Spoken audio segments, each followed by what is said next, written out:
શ્રાવણ મહિનાની થોડી વિશેષતા સાંભળો. શ્રાવણ મહિનામાં સૌથી વધારે શિવ પૂજન થાય છે. એનું કારણ શું? તો એવું કહેવાય છે કે યુગોથી આ શ્રાવણ મહિનાનું મહત્ત્વ જોડાયેલું છે. જ્યારે સમુદ્ર મંથન નહોતું થયું એ સમયે પણ શ્રવણ નક્ષત્રમાં શ્રાવણ મહિનો બહેતો હતો, અને એ શ્રવણ નક્ષત્રમાં તો ભગવાન શ્રી કૃષ્ણનો જન્મ થયો. સમુદ્ર મંથન થયું. આ સમયે દેવો અસુરોએ મંદરાચલ પર્વતને રવૈયો બનાવ્યો, વાસુકી નાગને નેત્રુ બનાવ્યું. એક બાજુ દેવો ને એક બાજુ દૈત્યોએ મંથન કર્યું. એમાં ઐરાવત હાથી, ચંદ્ર, મહાલક્ષ્મી, અમૃત વગેરે તો નીકળ્યું જ, અને સૌથી પહેલું હળાહળ ઝેર નીકળ્યું હતું, અને એનાથી દેવો અસુરો બધા જ કંપી ગયા.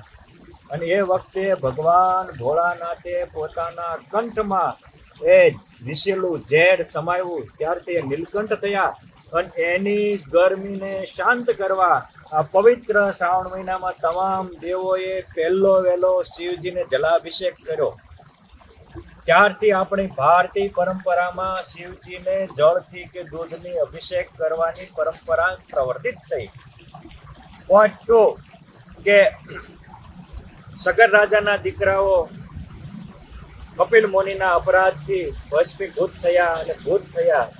એ વખતે ભગીરથ રાજાના ભગીરથ પ્રયાસથી ગંગામાં આવી રીતે કળકળ વહેતા ધરતી ઉપર આવ્યા. અને એ વખતે એને જીલે કોણ?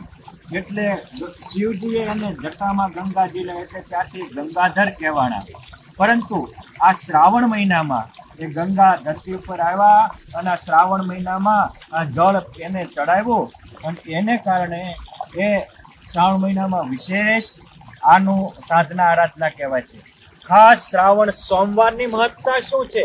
તો શ્રાવણના સોમવાર એટલે પુરાણોમાં, શિવ પુરાણોમાં વાત છે કે દક્ષ મહારાજાની 27 કન્યાઓ ચંદ્રદેવને પરણાવી.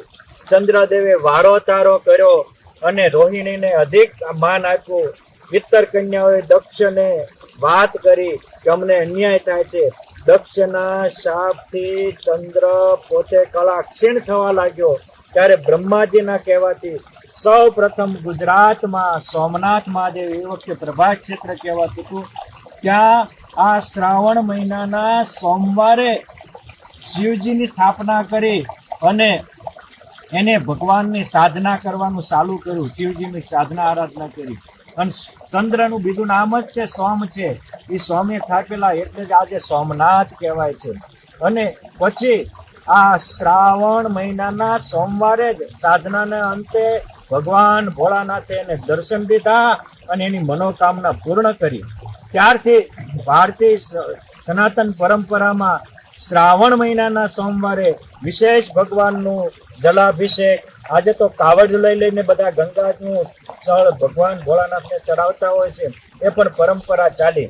માટે આ પવિત્ર શ્રાવણ માસ એટલે કાલ 13 ઓગસ્ટથી ચાલુ થશે અને 21 સપ્ટેમ્બર સુધી ચાલશે.